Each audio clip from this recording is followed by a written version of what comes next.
avons préféré tenir notre culte aujourd'hui pour éviter d'être perturbés demain. Déjà aujourd'hui, la circulation était un peu difficile avec les embouteillages, le carburant et la voie qui était bloquée. Déjà, ça préfigurait déjà ce qui va peut-être avoir lieu demain. Et je crois que Dieu est un maître, c'est lui le maître des temps et des circonstances. Amen. C'est lui le maître des temps et des circonstances. De toutes les façons, nous ne sommes pas une assemblée des dimanches. Amen. Amen. Je l'ai souvent dit ici là que quand Dieu va nous accorder des moyens, chacun de nous aura sa voiture, nous allons commencer à avoir des cultes même en dehors du dimanche. C'est qu'on peut venir en communion, on rentre chez nous. Donc, si on continue le dimanche, c'est parce que c'est le jour qui paraît être le jour un peu libre pour tout le monde. Parce que nous sommes dans un pays chrétien où le dimanche c'est un jour de repos. Alors on sous-entend que tout le monde peut être disponible. Mais je crois que quand on parle du réveil, on peut disposer même le temps en dehors du dimanche. Et si on rentre réellement dans le réveil, on peut disposer le temps, le samedi, vendredi, peu importe le jour, parce qu'il y aura en nous la soif, le feu de se rassembler pour la gloire de Dieu. Amen. Et parce que nous devons comprendre, comme je l'ai dit une fois, nous devons maintenant vivre par rapport à ce que nous croyons.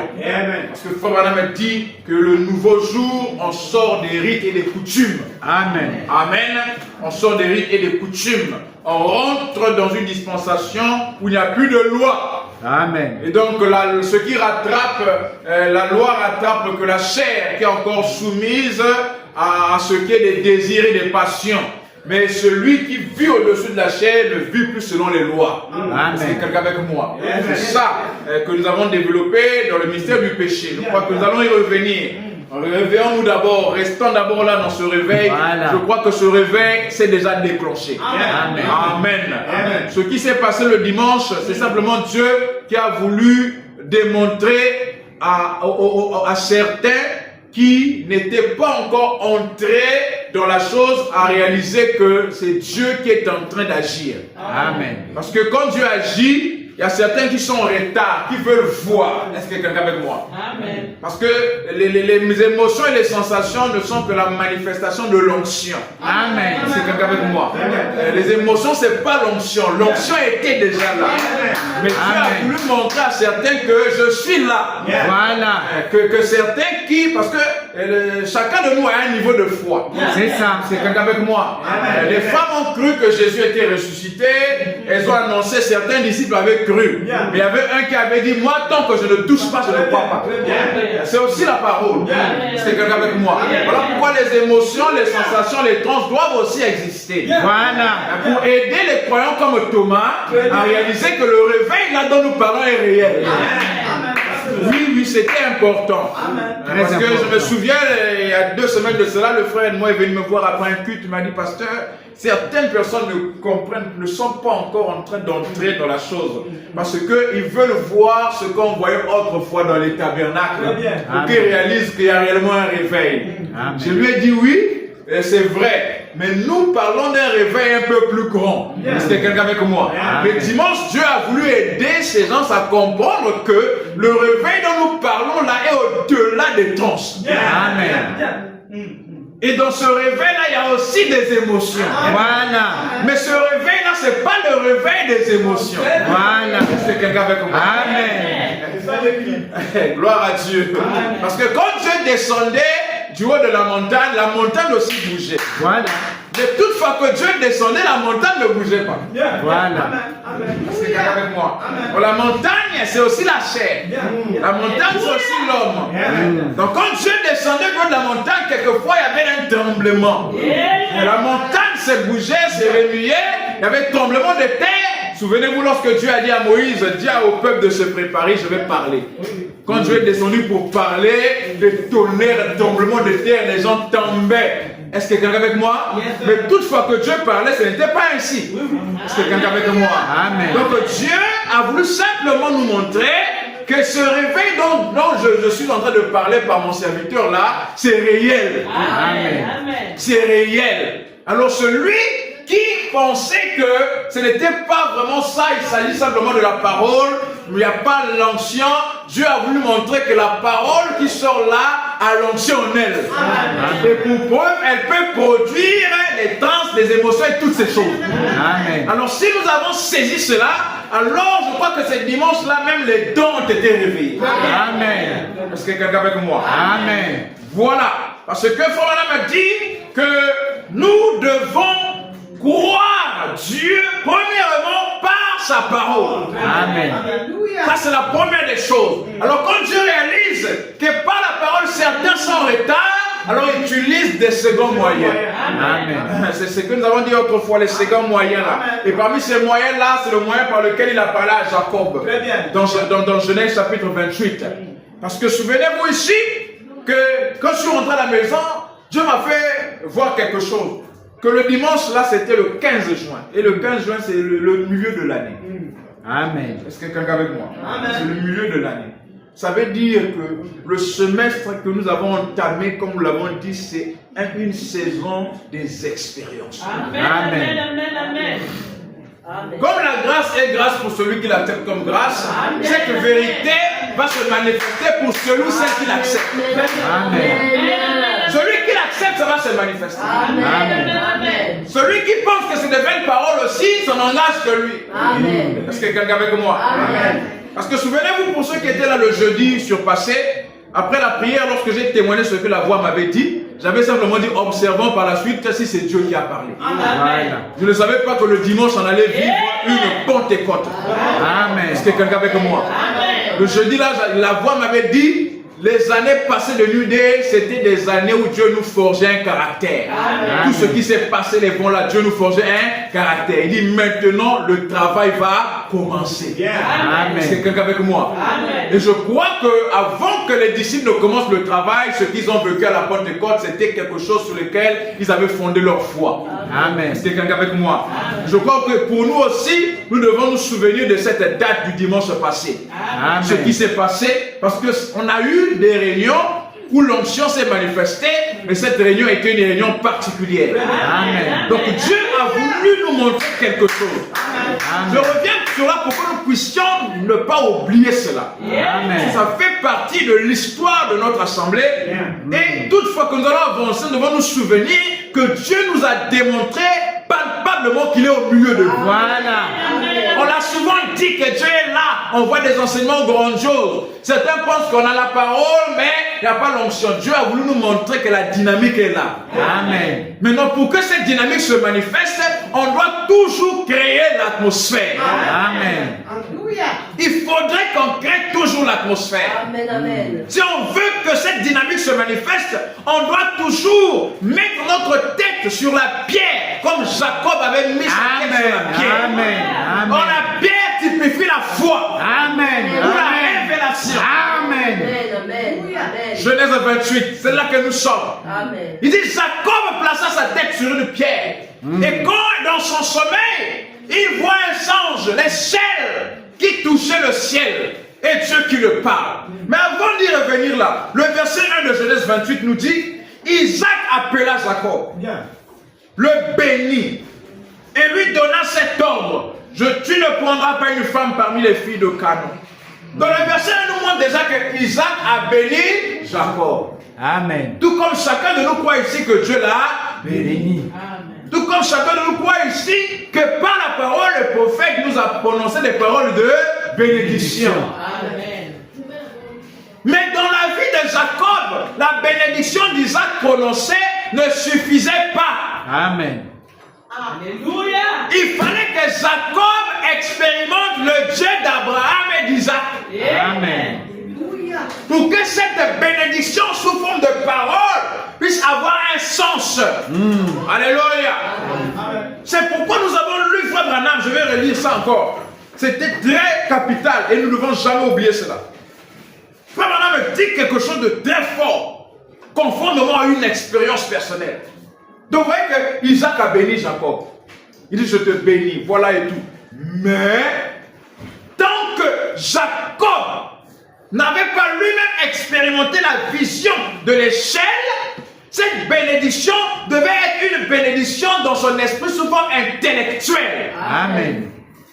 Parce que la plupart ont une foi intellectuelle.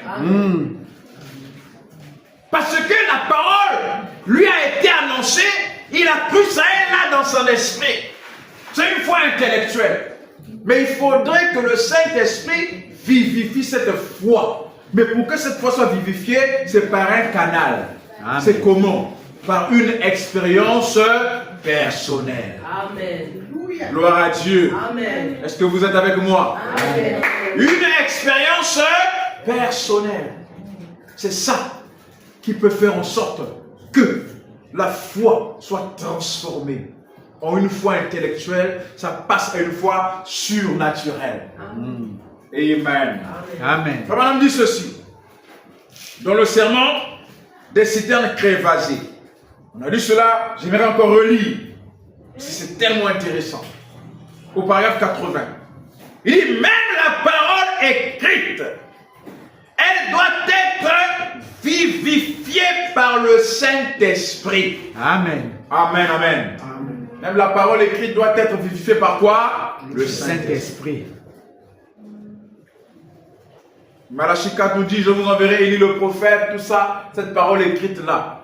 Vous pouvez croire que Frère Branham est venu, il a accompli ça. Aussi longtemps que le Saint-Esprit, par une expérience personnelle, ne vivifie pas cette connaissance en vous. Un jour, vous allez rencontrer quelqu'un qui pourrait vous persuader que Malachie 4 n'a jamais été accompli par Frère Branham. Parce que cette foi est encore au niveau intellectuel. Amen. Est-ce que quelqu'un veut croire? Amen. Je ne sais pas si vous comprenez ça. Parce qu'il y a eu des gens qui ont peut-être cru ce message avant nous. Voilà. Amen.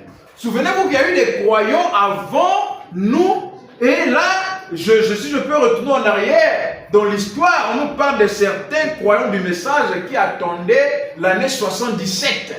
Voilà. Parce que l'année 77, Frère Branham avait fait plutôt une déclaration disant que l'année 77 marquerait la fin de tout système et nous introduirait même dans le millénium. Alors quand les gens ont cru, ils avaient un zèle, parce que souvenez-vous qu'il y a deux types de zèle. Voilà. Il y a un zèle qui est conditionné par quelque chose en attente. Et il y a un zèle qui n'a rien à voir avec la condition, mais qui est lié par l'amour manifesté de Dieu dans notre cœur. Amen. Est-ce que vous êtes avec moi? Amen. Il y a deux types de zèle. Quand vous voyez quelqu'un zélé pour l'église, pour la parole, soit il attend quelque chose de Dieu. Et la plupart des gens, c'est ça. Et les croyants du message en premier, ceux qui ont cru, premièrement, ils s'attendaient à l'enlèvement, la venue du Seigneur, toutes ces choses. Et l'année 77, cette déclaration-là, nombreux ont attendu cela pour voir qu'est-ce qui allait se passer. Et quand c'est arrivé, c'est passé, ils ont vu visiblement, rien ne s'est passé, alors ils ont dit, le message est faux. Parce que leur foi était simplement basée sur la lettre. Amen. Leur foi était simplement basée sur il est écrit. Autant que le Saint-Esprit ne vivifie pas l'écriture par une expérience personnelle que vous aurez avec lui, vous êtes en danger. Amen. Amen. Vous êtes en danger. C'est pourquoi nombreux peuvent voir les promesses accomplies, tout est accompli, mais au fur et à mesure qu'on avance, vous allez voir qu'il y aura des rétrogrades. Est-ce que quelqu'un est avec moi? Amen. Or, le zèle que nous devons avoir, ce n'est pas un zèle conditionné par une certaine situation. Comme je me souviens à l'époque, il y a eu deux jeunes frères qui étaient venus me voir. Il dit, pasteur, nous, quand nous étions à l'époque dans une certaine église, là, on priait beaucoup, mais quand on est venu chez vous avec les enseignements, c'est vrai que ça nous a positionnés, mais ça nous a enlevé le désir de prier parce qu'on s'est dit, si on est déjà arrivé, ça veut dire que, pourquoi prier? J'ai dit que vous avez mal compris. Amen. Amen. J'ai dit, on ne prie pas pour avoir par peur de rater quoi que ce soit. Amen. Voilà. On a appris les gens qu'il faut prier, sinon vous allez rater l'enlèvement. Peu importe tes prières et tes jeûnes. Si en toi, tu n'as pas la profondeur, l'enlèvement ne te concerne pas. Voilà. Le salut, nous ne le gagnons pas par les prières et les jeûnes. Amen. Amen. Le salut est une œuvre déjà achevée. Est-ce qu'il y a quelqu'un avec moi? Parce que ceux pour lesquels Jésus est venu mourir, certains n'étaient même pas encore nés, nous en faisons partie. C'est ça. Il est mort, il a fait son travail, c'est fini. Donc nous, quand nous venons, nous croyons à ce qui est déjà accompli. Alors j'ai dit à ce jeune frère, mais Adam, quand il communiait avant la chute, il priait pour. Parce que la prière n'a pas commencé aujourd'hui. Vraiment. Est-ce qu'il y a quelqu'un avec moi? Amen. Parce que la prière, c'est tout un enseignement. Il y a des types de prières. Ce qui est vrai, Adam ne priait pas dans le sens de se lamenter parce qu'il avait le pouvoir, Dieu lui avait tout donné. Mais la prière est une atmosphère qui existait déjà parce que c'est ça, quand la Bible nous dit que Dieu descendait chaque soir pour communier avec Adam, c'est tout au travers de la prière. C'est même ça l'échelle dont parle Genèse 28. Parce que l'échelle là, c'est la prière. C'est ça qui relie l'homme qui est sur la terre avec un Dieu qui est dans une autre dimension. Est-ce qu'il y a quelqu'un avec moi? Alors, je leur ai dit que Adam priait, Adam communiait avec Dieu. Donc si on dit que nous sommes ramenés en Éden, parce que le message nous ramène, on parle du retour en Éden. Il ne s'agit pas d'un retour physique. Est-ce qu'il y a quelqu'un avec moi? Il ne s'agit pas d'un retour physique, mais il s'agit d'un retour à une position. Et si on est retourné à cette position, ça veut dire que nous communions avec Dieu, nous prions avec Dieu, il n'y a plus de peur ou de crainte de manquer quoi que ce soit. Voilà pourquoi Frère me dit que je sers Dieu par amour. Amen. Si le zèle que j'ai, si le zèle que tu as, mon frère, ma soeur, n'est pas un zèle par amour, si c'est un zèle conditionné par quelque chose, ça va s'arrêter. Amen. Voilà pourquoi certains disent non, voilà, je priais beaucoup, je faisais beaucoup, mais j'ai arrêté parce que depuis que je fais ça, je ne reçois rien, je ne fais rien. Est-ce qu'il y a quelqu'un avec moi? Ce n'est pas le bon zèle. C'est ce qu'on appelle le zèle amer. Est-ce qu'il y a quelqu'un avec moi? Amen. Le vrai zèle n'a pas de condition. Amen. Parce que c'est un zèle lié à l'amour. Je n'aime pas Dieu parce qu'il me donne quoi que ce soit. Je l'aime parce que son amour est répandu dans mon cœur. Voilà. Et en retour, son amour là, par ma vie, m'emmène à le servir. Amen. Alléluia. Amen. C'est ça. Il n'y a pas de condition. Souvenez-vous que nous sommes dans une alliance inconditionnelle.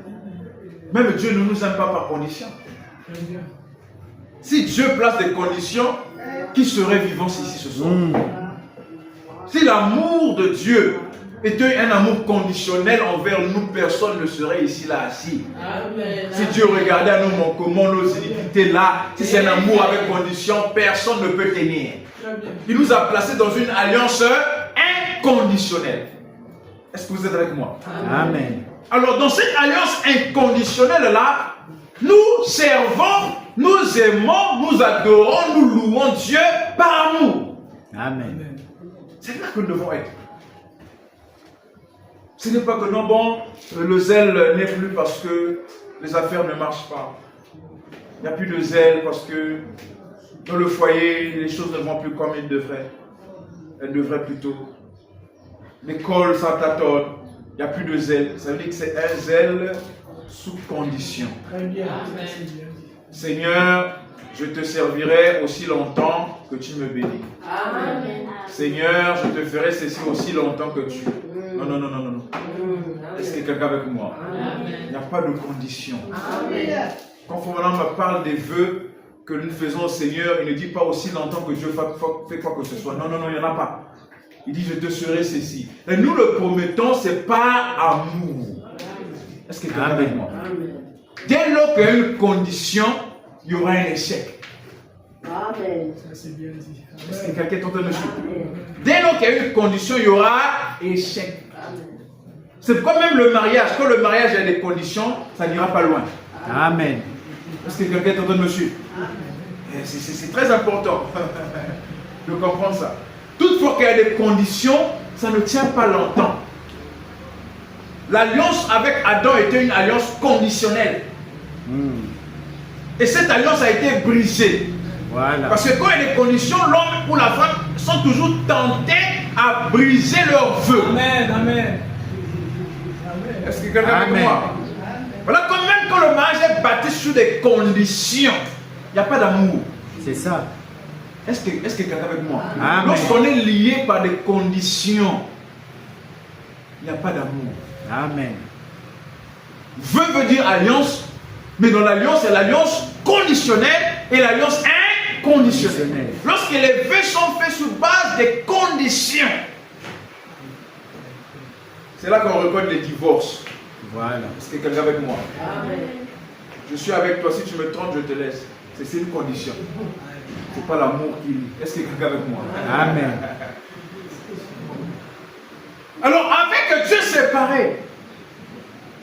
Donc, si Dieu tenait pour dire que non, si je fais ceci, comme il a dit à Adam, aussi longtemps que tu ne manges pas de cet arbre, voici, vous serez dans le jardin. Mais le jour où vous en mangerez, vous mourrez. C'était une condition. Et comme la condition était là, et que Adam avait accepté la condition, il devait faire de son mieux de ne pas trahir Dieu. Est-ce que quelqu'un est avec moi? C'est pourquoi, quand vous faites des alliances, quand on te donne des conditions, soit tu acceptes, soit tu refuses. Amen. Tu peux dire non, non, moi je ne veux pas d'alliance conditionnelle. Mais dès lors que tu acceptes la condition, tu es obligé. Amen. Amen. Est-ce que quelqu'un peut me suivre? Et Dieu dans son amour dit non. Je passe à une alliance inconditionnelle. Il a testé cela avec Abraham. Gloire à Dieu. Amen. Et cette alliance inconditionnelle avec Abraham, quand Paul a saisi le mystère, il dit qu'Abraham n'a jamais douté d'incrédulité. Amen. Alors que quand on voit dans la vie d'Abraham, il avait douté. Ah oui. Mais Dieu dans l'alliance inconditionnelle ne voit pas de doute. Amen. Alléluia. Dans l'alliance inconditionnelle, Dieu n'a pas appelé ce qu'Abraham a fait là douter d'incrédulité. Quelqu'un qui est allé avec Agar pour avoir un fils, alors que Dieu lui avait dit qu'il l'aurait avec Sarah. Mais quand Paul le regarde, il dit que non, Abraham n'a jamais douté par incrédulité. Mais quand on retourne, on se voit, mais qu'est-ce qu'il a fait là? Dieu n'a pas vu d'erreur dans la vie d'Abraham. L'alliance inconditionnelle est une alliance très puissante. N'acceptez jamais les conditions. Les conditions vous ramènent sous la loi.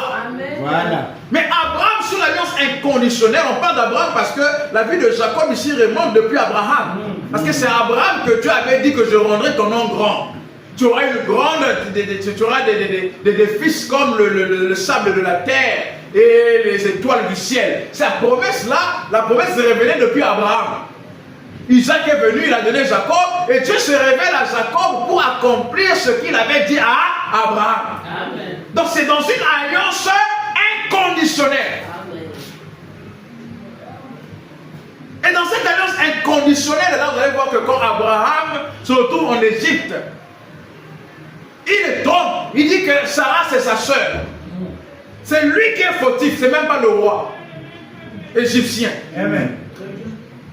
Mais Dieu dit attention à ce roi, il dit fais attention. Je vais te frapper, ne touche pas cette femme parce que c'est la femme de mon serviteur. Lui dit mais moi je n'ai rien fait, il m'a dit que c'est sa soeur, il dit Rémé. Dieu ne blâme pas Abraham, il blâme le roi. Voilà. Faites attention à l'alliance inconditionnelle. Amen. Dans l'alliance inconditionnelle, il arrive dans ce moment que Dieu ferme les yeux. Est-ce que quelqu'un avec moi? Amen. C'est là où il faut être assez spirituel avant de dire quoi que ce soit. Voilà. Vous ne savez pas sous quelle alliance la personne est en train de vivre. Regardez, Dieu dit David que l'homme selon mon cœur et tout. Regardez la vie de David. Cela ne veut pas dire que Dieu ne va pas punir les péchés. Non. Dieu punit. Il a dit à David que non, je ne laisserai plus le glaive épargner ta maison. Est-ce que quelqu'un avec moi? Le châtiment est là. Mais l'homme est soumis sous une loi, plutôt sous une alliance qui n'est pas une alliance conditionnelle. Amen. Je ne sais pas pourquoi je vais là. C'est pour vous montrer en fait l'attitude que nous devons avoir vis-à-vis de Dieu. Amen. Ça ne doit pas être un réveil ou un zèle par condition. Comme on parle du réveil, le réveil, alors les gens ont des attentes quand on parle du réveil. Est-ce que c'est la vérité? Amen. Quand on parle du réveil, surtout quand on dit que le réveil doit toucher tous les domaines, les gens ont des attentes. Amen. tel que je viens de déclarer, par exemple, c'est la saison des expériences, le semestre qui reste, ça crée dans des gens des attentes. Alors il arrive que l'année termine, tes attentes là, tu n'as rien eu, quelle sera ton attitude? Est-ce que le zèle sera le même ou le zèle va disparaître? Si notre zèle est lié à des conditions que nous fixons à Dieu, nous n'allons jamais arriver loin avec Dieu. Amen. Est-ce que quelqu'un avec moi? Amen. Parce que ce n'est pas nous qui devons dicter des conditions à Dieu. Voilà. Étant donné déjà que lui nous a placés sous une alliance inconditionnelle. C'est ça. Je ne sais pas si ça rentre bien. Amen. C'est très sérieux ce que nous disons. Donc quand nous disons Seigneur, si je ne me bénis pas, je ne ferai pas ceci, cela, tu es en train de retourner encore dans une alliance conditionnelle sans te rendre compte. Amen. Alors que Dieu t'a élevé déjà à une alliance inconditionnelle. Si Dieu a appliqué la même chose que tu fais là, est-ce que nous pouvons nous tenir debout devant Dieu? Vraiment. Amen. Disons que dans nos engagements, quelquefois, nous ne tenons pas. Si Dieu dit que bon, je marche avec le peuple par condition, personne ne va tenir. Voilà pourquoi il nous place dans une alliance inconditionnelle. Dans cette alliance inconditionnelle-là, c'est l'amour. Voilà pourquoi j'avais dit le dimanche dernier que ce réveil-là, pour qu'il puisse réellement être un réveil constant, il faut l'amour. Amen. Et l'amour ne peut se manifester que par le Saint-Esprit. Une Amen. expérience personnelle qui va te faire aimer Dieu. Une expérience qui va te faire aimer la parole. Plus que tout. Pas aimer l'église, mais aimer la parole. Amen. Est-ce que quelqu'un avec moi? De telle sorte que rien ne peut te séparer de la parole. Continuons cette lecture-là. Est-ce que vous êtes avec moi? Amen. Cela vous fait du bien, n'est-ce pas? Amen. La parole écrite, elle doit être vivifiée par le Saint-Esprit. Amen. Je peux entendre un amen? Amen. Peu importe combien vous avez de théologie, je pourrais dire peu importe la connaissance que nous avons, elle reste lettre morte. Amen. Oh. Donc une citation, la connaissance que vous avez des citations peut être une connaissance morte. Morte. Voilà. Parce qu'il n'y a jamais eu d'expérience personnelle avec Christ. C'est là où l'Église s'est arrêtée, sur la lettre. Nombreux ne croient le message que par fanatisme.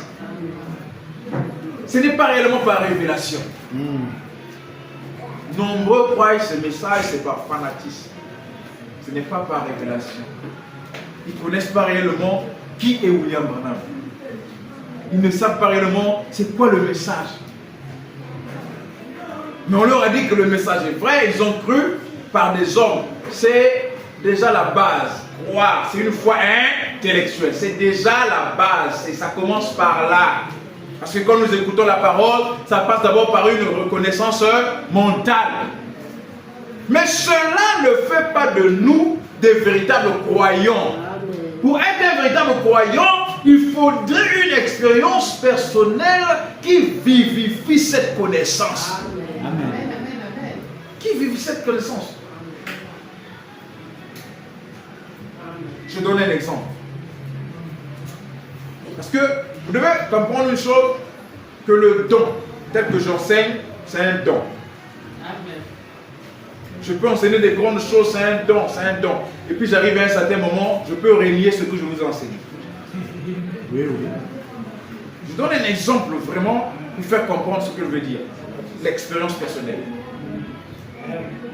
C'est-à-dire, toutes ces années, j'enseigne des grandes choses, les gens disent Amen, ce sont des vérités, mais après moi-même, je dis ah, tout ça c'était faux.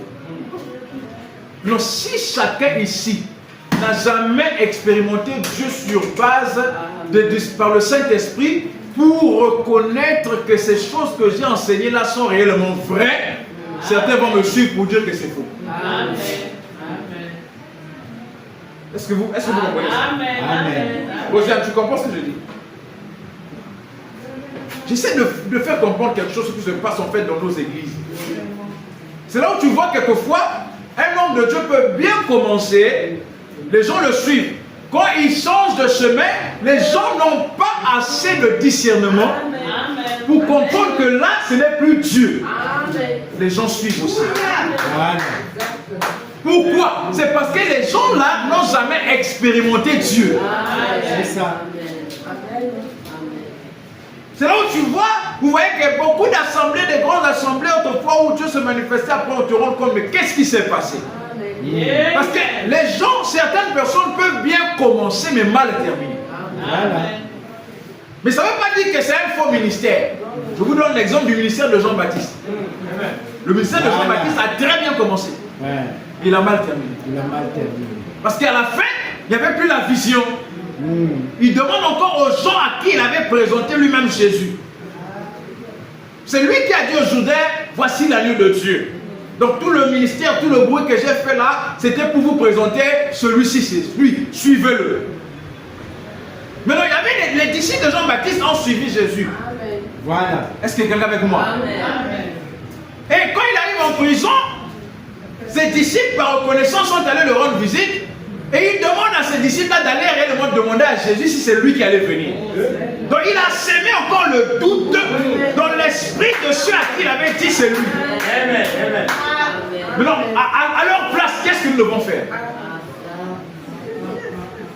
Vous voyez maintenant là où on a besoin de l'expérience avec Dieu.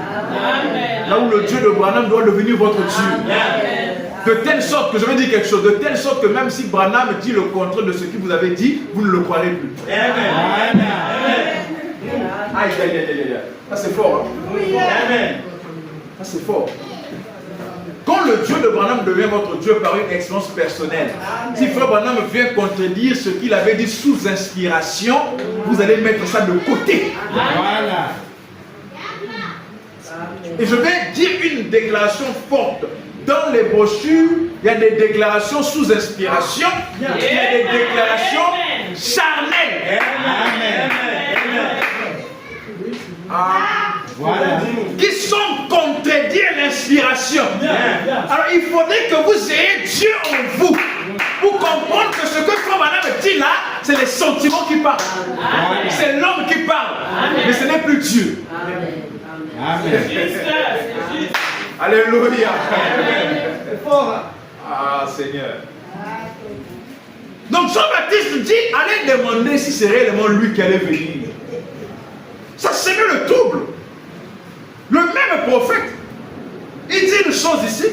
De l'autre côté, il semble dire une chose qui contredit. Mais non, c'est nous. La difficulté, c'est ceux qui écoutent. Amen. La difficulté, ce n'est pas celui qui déclare, mais c'est ceux qui écoutent. Dans quelle position on les met? C'est là où on a besoin d'une expérience personnelle. Les véritables disciples de Jean-Baptiste, ceux qui avaient réellement cru son ministère, pouvaient savoir que ce que Jean-Baptiste nous a dit aujourd'hui, là, c'est ça la vérité. Le reste là, ce n'est pas la vérité. Amen. Et ils ont suivi Jésus. Mais laissez-moi vous dire que Jean-Baptiste avait égaré aussi certains. Voilà. Amen. Amen. C'est quand la nouvelle est arrivée à certaines personnes, ils ont appris que Jean-Baptiste lui-même dans la prison se pose des questions si c'est réellement lui Jésus, l'agneau qui devait venir. Certains qui croyaient Jean-Baptiste charnellement. Voilà. Ah, voilà le fanatisme. Parce qu'il y a des, voilà pourquoi je dis que la majorité des croyants du message sont des fanatiques de Frère Branham, pas des croyants. Parce qu'un croyant du messager croit le message. Est-ce que quelqu'un est avec moi? Voilà. Et le message, ce sont des paroles inspirées. Voilà. Donc certains ont dit alors, si Jean-Baptiste lui-même se pose des questions, alors ça veut dire que ce n'est pas lui. Ils se sont rétractés. Parce qu'ils avaient affaire à l'homme. Alléluia. Amen. Donc le jour que je reviendrai pour dire encore ici là-bas, voyez, vous savez que non, quand Jésus va venir, il va faire ceci. Ceux qui ont réellement cru diront que non, non, là, ça ne marche plus. Est-ce que quelqu'un est avec moi? Là, ça ne marche plus. Après toutes ces années, nous enseigner que tout est accompli, que Jésus, le corps là ne reviendra plus parce que ce corps là est retourné dans la colonne de feu avec les citations, les inspirations. Il retourne encore là. Certains m'ont dit non, non, non. Mais d'autres qui m'aiment charnellement vont me suivre. Voilà. Alléluia. Oui, oui. Parce qu'il y a un amour charnel. L'amour que Pierre avait pour Jésus était un amour charnel. Amen. Avant la Pentecôte. Amen. Mais la Pentecôte, l'expérience, a transformé cet amour. Amen. Avant, c'était un amour charnel. Mais l'amour charnel a ses limites. Quand on lui a dit, mais non, mais c'est toi qui étais avec lui, il dit non, non, moi je ne l'ai jamais connu. Parce que la chair a peur.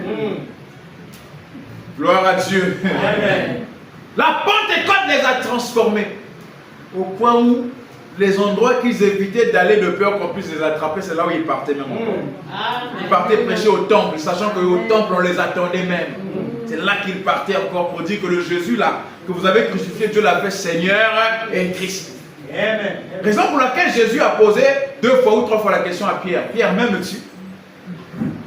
Pierre dit oui Seigneur, je t'aime. Pierre ne comprenait pas, il pensait que Jésus parlait d'un amour charnel. Parce que Jésus parlait de l'amour agamao.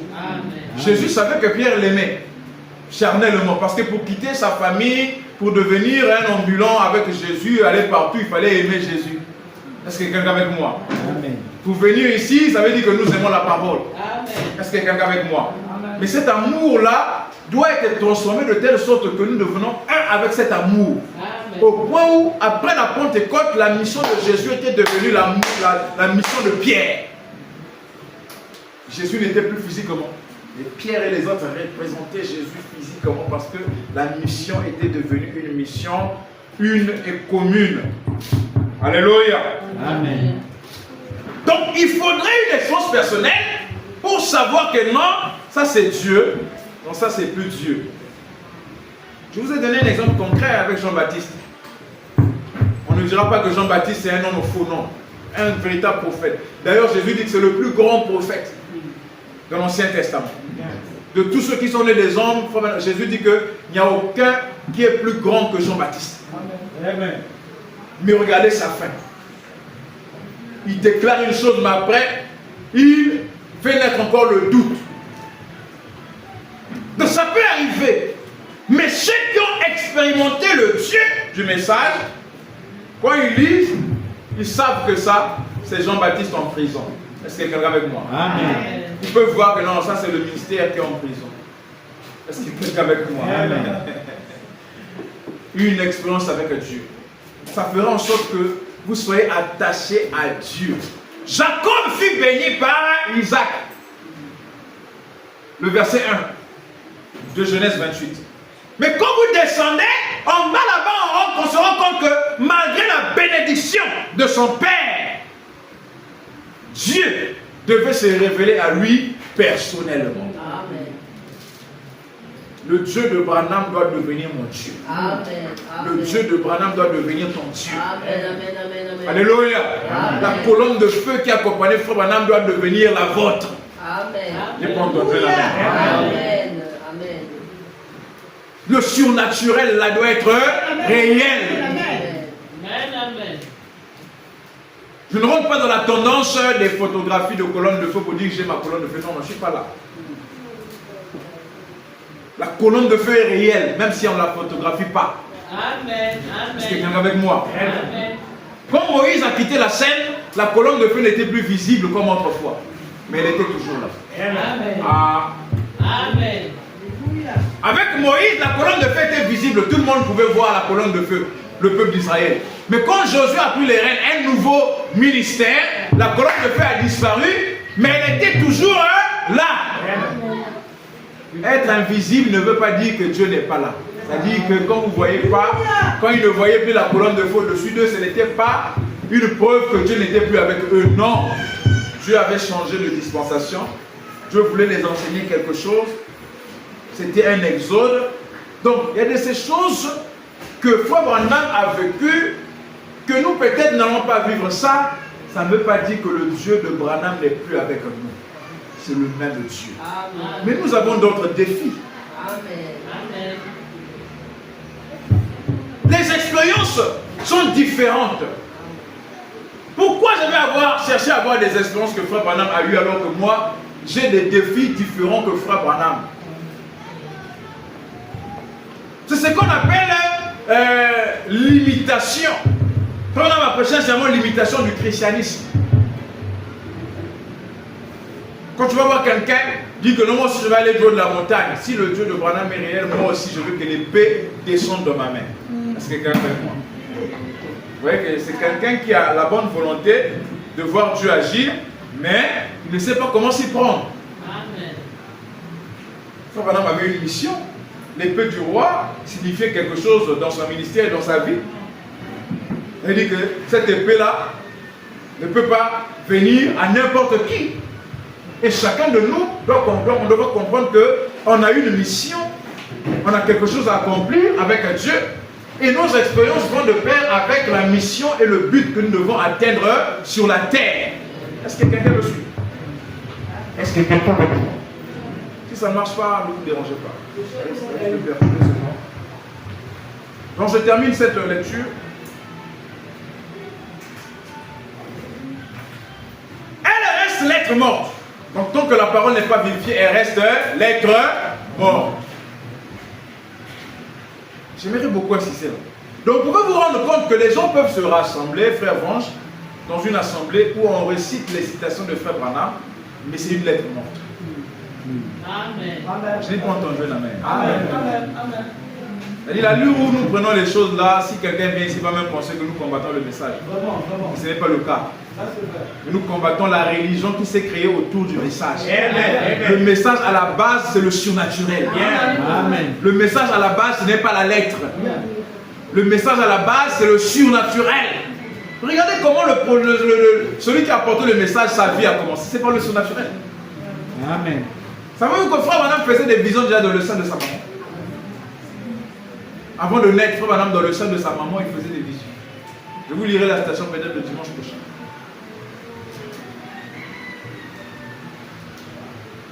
On a eu un débat comme ça en Afrique du Sud. Certains frères, non, c'est la faute doctrine et tout. Les a sortis la station. Il faut le dire. Il faut Madame qui le dit. Maintenant, allez en débrouiller. Qu'est-ce qu'on peut comprendre par là? Parce que savez-vous qu'un enfant, déjà, quand il arrive à 6 mois, il peut entendre déjà les sons. Amen. Il peut voir. Mon fils, quand il est né, il aimait le cantique attaché à la porte pour moi parce que c'est un cantique quand mon épouse était enceinte, on chantait beaucoup à l'église et à la maison. Attaché à la porte. Donc, déjà, quand il est né, déjà, il pouvait fredonner. À 2 mois, 3 mois, 6 mois, déjà, il pouvait chanter. Amen. Quand on est dans le ventre, à partir de 6 mois, on écoute. Est-ce que quelqu'un avec moi? Il faut maintenant, en tant que prophète, déjà Dieu dit à Jérémie, depuis que tu étais avant que tu sois dans le sein de ta maman, j'ai été choisi. Est-ce que quelqu'un avec moi? Amen. Donc la vie de frère Branham dès le départ, c'est le surnaturel. Le jour de sa naissance, sa grand-mère qui n'était pas religieuse témoigne qu'elle a vu un halo de lumière, c'est-à-dire la colonne de feu venir sur son berceau. Le surnaturel déjà. À l'âge de 2 ans, il dit qu'il faisait déjà des visions. À l'âge de 6 ans, 7 ans, Dieu l'apparaît. Il lui dit ne bois pas, ne fume pas. Donc, c'était des expériences personnelles avec Dieu. Amen. C'est pourquoi frère Branham pouvait dire avant, j'ai connu que Dieu existait avant de lire ma Bible. Amen. Amen. Est-ce que quelqu'un avec moi? Donc vous allez dire à quelqu'un, non, aussi longtemps que tu ne connais pas les versets de la Bible, tu ne connais pas Dieu. C'est un mensonge. Amen. Les pygmées qui ne savent pas lire, non, ils ne connaissent pas Dieu. Avant de lire la Bible, frère Branham connaissait que Dieu existait. Amen. Comment? Par des expériences personnelles. Est-ce que vous réalisez combien ce dont nous sommes en train de parler là, c'est très capital? C'est ça qui fait la différence entre un croyant charnel et un croyant spirituel. Jésus n'est pas venu pour créer des religieux. Regardez même la conversation qu'il avait avec Nicodème. Nicodème était déjà religieux. La nouvelle naissance, ce n'est pas pour nous placer dans la religion. La nouvelle naissance, au contraire, ça nous fait quitter la religion pour la spiritualité. Amen. Parce que Nicodème, c'était un homme pieux. Quels sont les commandements de la loi que Nicodème n'accomplissait pas? Mais il lui manquait la nouvelle naissance. Or, la nouvelle naissance, là, le paragraphe que je suis en train de lire là, quand vous allez prendre le paragraphe qui est en haut, 79, Frère Branham a commencé par parler de la nouvelle naissance. Donc, l'expérience personnelle dont il parle ici est liée à la nouvelle naissance. Amen. Il est vrai que vous pouvez avoir des expériences avec Dieu sans la nouvelle naissance, mais si vous êtes un fils de Dieu, vous allez avoir la plus grande expérience qui est l'expérience de la nouvelle naissance. C'est l'expérience qui change votre intérieur. Amen. Mais ici, quand on parle de l'expérience personnelle, quelqu'un peut faire cette expérience sans la nouvelle naissance. Est-ce que quelqu'un avec moi? Amen. Oui. Vous pouvez expérimenter Dieu sans nouvelle naissance. Mais la nouvelle naissance aussi est une expérience personnelle avec Christ. Donc on peut mélanger, quand on parle des expériences personnelles, on parle des expériences qui font baser, positionner notre foi avec Dieu. On pourra aussi parler de la nouvelle naissance comme expérience personnelle. Amen.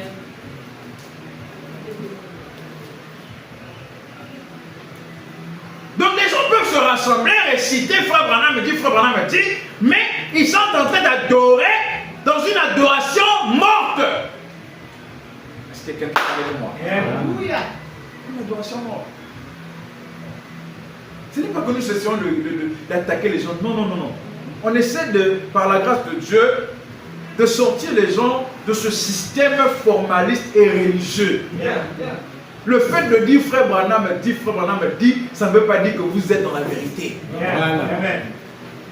Vous pouvez avoir la lettre, mais tant que le Saint-Esprit n'a jamais vivifié cette lettre, vous n'êtes pas convaincu de ce que vous dites. Est-ce que vous savez qu'il y a des gens, des prédicateurs, des grands prédicateurs, qui prêchent l'enlèvement, mais qui n'ont jamais, par expérience personnelle avec Christ, réalisé que l'enlèvement dont ils parlent là, c'est vrai? Vraiment. Parce que vous pouvez prendre la Bible, parce qu'on parle d'un enlèvement, vous venez enseigner ça aux gens. Il y a des choses que les gens enseignent juste parce que c'est écrit. Amen. Mais c'est par expérience, eux-mêmes, ils sont convaincus qu'il y a un enlèvement. Vous allez me faire croire qu'un prédicateur, un pasteur qui est convaincu que l'enlèvement arrive, va encore se permettre de garder des milliards en banque ou des millions en banque pendant qu'il y a des croyants de l'église qui souffrent. Vous allez me convaincre qu'il attend l'enlèvement. Je ne crois pas ça. Il prêche l'enlèvement parce que c'est écrit. Voilà. Il n'a pas fait une expérience personnelle. Parce que celui qui fait une expérience personnelle de ce qu'il enseigne, ça change même son train de vie. Voilà. C'est quelqu'un qui va se dire, pourquoi garder des millions en banque pendant que mon frère est affamé? Vraiment. On doit être sérieux avec ce que nous parlons. Donc à l'époque, on avait un ancien, je ne sais pas son nom, parmi les anciens que nous avons au Congo, c'est lui qui a un peu un retard par rapport aux autres. Même aujourd'hui. C'est à peine il y a 2 ans ou 3 ans que des frères ont cotisé, ont acheté un terrain à Brazzaville et tout. Je peux citer son nom, le pasteur Moine.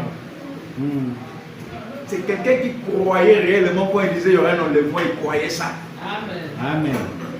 Il croyait ça tellement. C'est quand il est devenu vieux, après qu'il a commencé à changer sa façon de faire les choses, on voyait les enfants à l'étranger. Même ses enfants, ils les avaient gardés au Congo.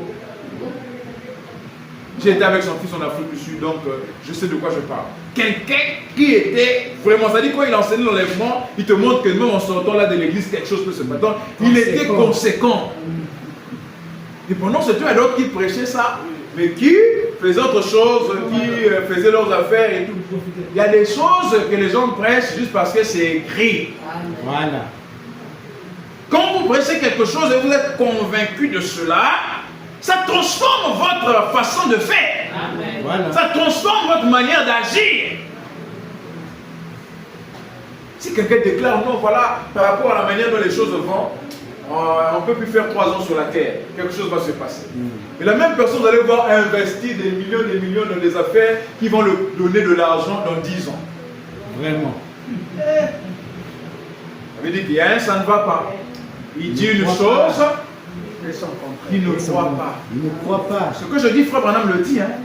Frère Branham me dit que quand vous voyez ces gens se construire des édifices, des bâtiments qui valent des millions de dollars, et il continue à prêcher que Jésus vient, c'est la preuve qu'il ne croit pas ce qu'il prêche. Voilà. Parce que si Jésus vient dans 3 ans, pourquoi mettre des millions dans un bâtiment qui sera détruit Vraiment. ou qui sera un entrepôt? Hein. Pourquoi ne pas mettre ces millions-là pendant ce temps dans des campagnes d'évangélisation Vraiment. pour retrouver la dernière brebis comme il la cherche? Hein. Comme il la cherche là-bas. Pourquoi garder des millions pendant qu'il faut trouver la dernière brebis qui est soi-disant dans la jungle et tout? Est-ce que quelqu'un avec moi? Mais on va la chercher encore en Europe. Alors il faut madame dire que soi-disant elle est en Afrique. Il est en Afrique. Donc vous voyez que les gens prêchent quelque chose et le contraire. La vie que les gens mènent là pour qu'ils n'ont jamais expérimenté, ils ne sont pas convaincus de ce qu'ils enseignent. Voilà. Est-ce que quelqu'un avec moi? Amen. Si je suis convaincu de ce que j'enseigne, même si on me propose des millions, je ne changerai pas ma manière de voir les choses. Parce que l'expérience vous donne une conviction. Et rien ne peut ôter cette conviction. C'est ça la vraie foi dans quelque chose. Et un véritable homme, une véritable femme, c'est un homme ou une femme de conviction. Amen. Qui vit pour ses convictions. Qui peut mourir pour ses convictions. Elle reste une lettre morte aussi longtemps que le Saint-Esprit ne vivifie pas. Je pourrais avoir une poignée de grains de blé. Tant que ce blé n'entrera pas dans le processus qui lui permet d'être vivifié, il ne vivra pas. Vous pouvez avoir un doctorat en philosophie, en droit, tout ce que vous voulez. Mais tant que le Saint-Esprit ne vient pas vivifier cela en vous par une expérience personnelle avec Dieu, le blé ne sert à rien. Tout ce que vous avez appris est en vain. Vraiment. 10 ans dans un tabernacle, 20 ans, 25 ans, tonton, tu peux parler de l'histoire de Mukabateke qui était le premier prédicateur, tout ce qui s'est passé, c'est bien, mais aussi longtemps qu'il n'y a pas eu une expérience personnelle avec Dieu, tout ça ne sert à rien. Vraiment. C'est fort, hein? C'est très fort. C'est là où les disciples, la Pentecôte, a fait d'eux des gens spéciaux par rapport à ceux qui étaient là chaque jour dans le temple avec la Torah. Parce qu'ils n'avaient que la lettre. Voilà. Je ne viens pas ici pour dire que non, la lettre, la connaissance de la lettre, là, c'est pas bien. Non, je ne dis pas ça. Je dis qu'il faut que le Saint-Esprit vivifie cette connaissance. C'est ça. Pour que vous soyez un véritable croyant. Sinon, vous n'êtes qu'un croyant intellectuel. Ou encore un théologien. Et un théologien, bien aimé, pour terminer. Si on place un théologien ici, là, il va vous épater. Amen. Vous allez lui donner même le ministère de docteur et tout, parce qu'il va vous décortiquer les mots, il va prendre ici, il va prendre là, il va prendre, il va prendre. Mais il n'y a pas d'expérience personnelle avec le Christ. Nicodème était un théologien. Et lui montrer l'expérience de la nouvelle Naissance. Jésus était même étonné, il dit, mais toi un docteur, tu ne sais pas de quoi je parle. Vraiment. Parce qu'il dit à Jésus, comment un homme de mon âge va encore retourner dans le sein de ma mère? Jésus dit, non, il ne s'agit pas de ça. Ce qui est né de la chair est Cher. ce qui est né de l'esprit est esprit. Quelqu'un qui a déjà expérimenté Dieu ne peut pas croire que cette chair-là peut hériter le royaume. C'est ça. Amen. C'est Nicodème, sans expérience avec Dieu, qui croyait que sa chair-là, il s'agissait de cette chair qui devait naître de nouveau, retourner dans le sein de ma mère. Jésus dit non, c'est pas ça. Ce qui est né de la chair est Cher. ce qui est né de l'esprit est Esprit. Oh, nous voulons cette naissance-là dans l'esprit. Même avant cette naissance dans l'esprit, nous voulons que notre esprit soit réveillé. L'éveil. Donc ce soir, c'était pour vous montrer que malgré la bénédiction d'Isaac sur Jacob, pour que sa foi soit placée, soit ancrée dans les promesses, il lui a fallu une expérience personnelle. Pour que ma foi, votre foi, la foi de l'Assemblée, soit vraiment ancrée dans la promesse, dans la vision, chacun de nous doit expérimenter ce Dieu. Amen. Et pour que Dieu nous réveille, il faut cette expérience personnelle. Raison pour laquelle nous avons dit que c'est la saison des expériences. Pourquoi? Parce que nous voulons maintenant que les gens soient secoués par Dieu. Amen. Amen. Que ceux qui ne réalisent pas encore que Dieu est en train d'agir, parce qu'on parle du réveil, mais certains ne sont pas encore impliqués, mais que par les expériences surnaturelles, que Dieu puisse secouer les gens. Amen. Moi, je crois que Dieu nous a secoués dimanche. Amen. Amen. Et cela ne doit pas s'arrêter là. Chacun de nous individuellement à la maison, dans le travail, Dieu doit continuer à nous secouer. Amen. Pour nous remuer, pour nous réveiller, afin qu'on puisse réaliser, oh, homme ignorant que je suis, comme Jacob l'a dit. Je ne savais pas que Dieu était là. Je ne savais pas que Dieu était ici. Il dit, c'est ici la maison de Dieu. C'est ici la porte des cieux. On est rassemblés. Il faudrait que le réveil vienne par une expérience qui secoue chacun de nous dans son esprit, afin que chacun réalise que le fait d'être rassemblé, si on ne se rassemble pas par habitude, mais on est en train de poursuivre un but, et Dieu est dans ce but. Amen. Et si Dieu est dans ce but, il doit de temps en temps se manifester afin d'emmener même le dernier des incrédules à réaliser que Dieu est là. Amen. Amen. Oui, Dieu va le faire. Il le fait. Et il le fera toujours. Amen. Parce qu'il nous aime. Et nous voulons marcher avec ce Dieu, sans condition. Amen. Nous ne voulons plus des prières de condition ici. Amen. Chers frères et sœurs, parce que nous formons une assemblée, un corps. Donc si un organe n'est pas en ordre, il met tout le corps en danger.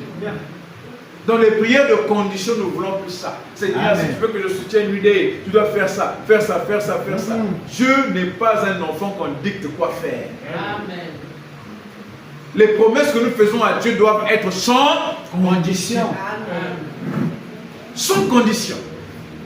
Même lorsque vous priez, vous dites, Seigneur, si tu m'accordes tant d'argent, je vais faire ceci. Ne priez plus comme ça. Avec le peu que tu as là, commence à faire.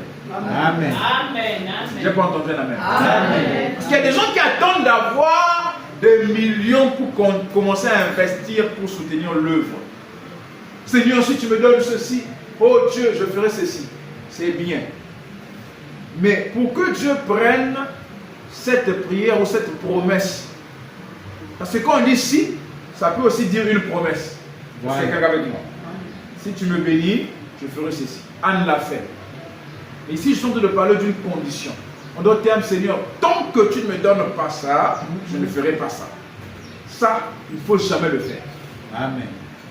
Maintenant, lorsque nous disons, Seigneur, si tu me bénis, Seigneur, je ferai ceci, le peu que Dieu te donne déjà, fais déjà ce que tu peux faire. Amen. Alors Dieu, dans son amour, lui qui connaît toutes choses, verra que la volonté qu'il y a déjà maintenant, la même volonté aussi fera lorsqu'il va te donner encore plus. Amen. Amen. Amen. Parce que l'homme est ce qu'il est. Tonton peut dire, Seigneur, là, si l'homme peut dire, Seigneur, le jour que tu vas me donner telle chose, oh Dieu, je vais faire cela pour toi. Et lorsqu'il va le recevoir, quelquefois, son attitude sera différente. Amen. Il pourra penser peut-être à lui-même. Il va oublier qu'il avait fait un vœu au Seigneur. Amen. C'est pourquoi le vrai vœu ne doit pas être un vœu simplement de parole ou de promesse, doit être un vœu en action. Amen. Ça veut dire quoi? Ce que j'ai déjà, je fais. Est-ce qu'il y a quelqu'un avec moi? Ce que j'ai déjà, j'agis. Et quand je prie, je sais que je suis déjà en train d'agir dans le sens de ma prière. Amen. Amen. Amen. C'est déjà des portes qui s'ouvrent, parce que ce sont des lois. Est-ce qu'il y a quelqu'un avec moi? Amen. Ce réveil-là est réel. Amen. Je suis en train de le toucher un peu partout pour vous montrer que ça doit s'étendre dans tous les domaines. Amen. Je ne crois pas à un Dieu qui bénit spirituellement, mais qui est incapable de bénir matériellement, financièrement. Non, non, non, non. Amen. Ce n'est pas le Dieu dont je crois. Il est vrai que notre but ici, la chose primordiale, c'est la spiritualité. Est-ce que vous me suivez? Amen. Il est vrai que la chose primordiale, principale que nous recherchons, quand nous venons nous rassembler ici, c'est la stabilité spirituelle. Mais la stabilité spirituelle, là, lorsque nous l'avons, l'Écriture dit aussi, puissiez-vous prospérer, tel prospère l'état de votre âme. On ne peut pas dissocier cela avec le bien-être sur la terre. Quand madame a prêché la rédemption dans sa totalité et dans la joie. Un corps malade ne peut pas, l'esprit qui est connecté à ce corps ne peut pas totalement se réjouir du salut. Amen. Amen. Donc si je suis dans le monde, dans la pauvreté, et que je crois que je suis né de nouveau, et je me contente de la nouvelle naissance, ça ne marche pas comme ça. Non, Amen. Dieu transforme à l'intérieur, à l'extérieur. Surtout que je vous ai dit, on doit vivre par rapport à ce que nous croyons. Nous ne sommes plus dans l'âge des apôtres. Est-ce que quelqu'un est avec moi? Amen. Mais nous avons affaire au même Dieu des apôtres. Parce que lui là-bas, il vivait dans une persécution. Il vivait dans une persécution. Il n'avait pas peut-être les atouts que nous avons aujourd'hui. Il pouvait se contenter de telle chose. Mais les choses ont changé aujourd'hui. Et par rapport aux promesses que nous croyons que le Fils de l'homme devrait être revenu dans sa gloire. Et dans cette gloire-là, ça va être manifesté dans notre esprit, dans notre vie de tous les jours, dans notre domaine matériel, financier. C'est la gloire de Dieu. Parce que je crois que le fils de la prospérité qui est Joseph, quand Joseph est arrivé en Égypte, c'était la prospérité, c'était l'abondance. Est-ce que quelqu'un avec moi? Et frère madame dit que quand Joseph viendra, le désert fleurira. Est-ce que quelqu'un avec moi? Donc si tu as reçu Joseph Christ dans ta vie doit fleurir. Amen. Là on dit que non, voilà, tu t'es maudit parce que tu es issu de telle lignée, dans ta famille c'est comme ça, tu ne peux pas prospérer. Ta vie est un désert, mais qui a reçu Joseph. Amen. Alléluia. Amen. Ta vie est un désert, mais tu as reçu Joseph. Et là où Joseph est, les choses se transforment. Amen. Est-ce que vous le croyez?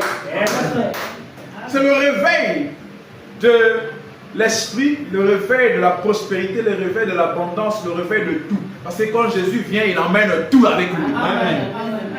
Alors celui qui le veut peut le recevoir ce soir au nom de Jésus. Amen. Ça dépend de notre disposition. Si on croit qu'on peut rester tel qu'on est, ça n'engage que nous. Parce qu'il y a eu un homme dans la Bible appelé Lazare. Jésus a parlé de lui, c'était un homme béni de Dieu qui s'est retrouvé dans le sein du Père Abraham. Mais sa vie sur la terre était comme ça. Est-ce que quelqu'un est avec moi? Donc la pauvreté ne va jamais changer ton élection. Voilà. Donc la pauvreté sur la terre dépend de notre foi. Amen. Alléluia. Oui. La pauvreté sur la terre dépend de notre foi. Ce n'est pas le plan de Dieu. Amen. Est-ce que vous me suivez? Ce n'est pas le plan de Dieu. Je ne dis pas que tout le monde sera milliardaire. Mais je dis ceci, qu'un fils de Dieu doit mener une vie heureuse sur la terre. Ah oui, je dois équilibrer. Là, frère, non. Je ne dis pas ici que non, tout le monde doit être milliardaire. Non, Dieu est dans la diversité. Amen. Je vois des milliardaires, je vois des millionnaires, je vois. Mais au milieu de nous, il ne doit pas avoir quelqu'un qui vit malheureux. Amen. Un malheureux, c'est qui? Celui qui se plaint. Parce que le bonheur est une notion relative. Ça veut dire quoi? C'est pas absolu, c'est relatif. Moi, je peux vivre heureux si chaque fin du mois j'ai 500 000. Mais frère Edmond, s'il a 500 000 par rapport à ses charges, pour lui, il n'est pas en paix parce qu'il a trop de charges. Est-ce que quelqu'un veut dire? Donc ce qui fait mon bonheur, lui ne veut pas son bonheur. Amen. Donc sa bénédiction est au-delà de moi par rapport à ses charges et responsabilités. Amen. Ça veut dire qu'en ce moment-là, je ne sais pas si vous me comprenez. En ce moment-là, moi je me réjouis avec 500 000, je suis heureux avec ma petite famille. Mais lui, avec 500 000, il est malheureux. Vous voyez le bonheur? Donc quand tu diras que non, un homme qui a 500 000, c'est un homme heureux. Lui, il vous dira le contraire. Mais lui, ce qui fera son bonheur, c'est lorsque toutes ses responsabilités, ses charges seront comblées. Amen. Est-ce que quelqu'un est avec moi? Amen. Donc celui qui est appelé à être milliardaire, c'est par rapport à sa vision, par rapport à ses œuvres, par rapport à tout ce qu'il a dans son esprit, qu'il doit matérialiser. Amen. Amen. Mais il y a des gens, quand Dieu lui donne 1 million, déjà il dit qu'il est béni. Ah, Dieu m'a béni. Est-ce que quelqu'un est avec moi? Amen. Et celui qui a 10 millions, lui, il pense que par rapport à ses projets, il n'est pas encore arrivé. Il dit encore, Seigneur, donne-moi 100 millions. Donc, le bonheur est une notion relative. C'est pourquoi je dis que on doit avoir des gens heureux. Amen. New Day doit être plein de gens heureux. Il y a un frère qui est heureux avec ses 100 000 francs, lui il est heureux. Amen. Donc celui qui a 100 000 francs, il trouve que ça va pour lui, il est plus heureux. Gloire à Dieu. Amen. Il n'est pas malheureux. Est-ce que quelqu'un est avec moi? Parce que par rapport à ce qu'il doit accomplir, il peut le faire. Celui qui a 10 millions, il dit que moi je suis heureux parce que par rapport à ça, je suis bien. C'est ça la bénédiction. Amen. Est-ce que quelqu'un est avec moi? Amen. La bénédiction, ce n'est pas que tout le monde ici doit être des milliardaires. Non. C'est par rapport à chacun, à ses objectifs, à sa vision et à sa mission qu'il doit accomplir. Amen. Alléluia. Amen. C'est dans ce royaume-là que Dieu nous introduit. Voilà pourquoi même Frère Branham dit que même nos théophanies ne sont pas pareilles. Amen. Allez avec moi. Donc, nous voulons un réveil qui touche tous les domaines. Amen. Là où le frère Sylvain est heureux. Amen. Frère Bénin est heureux. Frère Céla est heureux. La sœur Gladys, la sœur Karen, les couples, les foyers. Tout le monde est heureux. Amen. Frère Branham disait quelque chose pour terminer. Je ne sais pas si je vais répéter ça comme il disait convenablement. Il disait que le bonheur, ce n'est pas la quantité des biens que nous avons, et la satisfaction que nous avons de ce que Dieu nous donne. C'est ça le bonheur. Amen. Et nous voulons ce bonheur-là. Amen. Alléluia. Amen. Notre bonheur à New Day, c'est pas avoir peut-être une église avec des balcons. Notre bonheur, c'est d'avoir un endroit propre, correct et qui reflète ce que nous croyons. Amen. Donc celui qui a la vision du bâtiment, quand il rentrera ici, il va penser que nous sommes malheureux, mais nous pensons que nous sommes bien. Vous voyez le bonheur? Le bonheur n'est pas une notion absolue, c'est facultatif. Amen. C'est comme la femme. Pour moi, ma femme, c'est la plus belle femme. Mais si on prend les femmes du Congo, on fait l'élection, peut-être qu'elle ne sera pas dedans. Mais pour moi, c'est la plus belle. C'est grave. Le bonheur, c'est l'homme, celui qui est concerné, qui doit dire que je suis heureux. Amen. Donc celui qui a la vision des grandes choses selon la chair, bâtiment, ceci, l'église doit avoir des balcons, beaucoup de gens et tout. S'il vient, il va dire, là-bas en tout cas ça ne va pas. Mais nous qui sommes ici, si on se réjouit de la parole, si on se réjouit des bénédictions, on lui dira que nous sommes heureux. C'est ce bonheur-là que nous recherchons. Alléluia. Amen. Ce bonheur-là. Et le réveil se répand pour que les gens soient en joie et dans la paix. Amen. Et Jésus a dit, demandez beaucoup afin que votre joie soit parfaite. Amen. Amen. Quand je suis comblé, je dis merci Seigneur, ma joie est parfaite. Dès qu'il y a la joie, je suis comblé. Amen. Amen. Ce réveil-là, Dieu l'a répandu pour ça. Amen. Que la joie du salut soit restaurée. Amen. Pour que la joie de travailler soit restaurée. Amen. Il y a même des gens qui ont perdu la joie même de faire un commerce parce qu'il a tellement fait, ça n'a pas marché, il dit j'abandonne. Le réveil doit restaurer cette joie. Amen. De travailler pour la prospérité. Parce que la Bible dit que tout travail procure de l'abondance. Amen. Pour que Dieu te bénisse, tu dois faire quelque chose. Un réveil dans tous les domaines. Amen. Même dans nos enfants, un réveil de telle sorte que parmi nos enfants sortent des génies, des scientifiques. Amen. Amen. Un réveil de génération en génération. Que le Seigneur vous bénisse.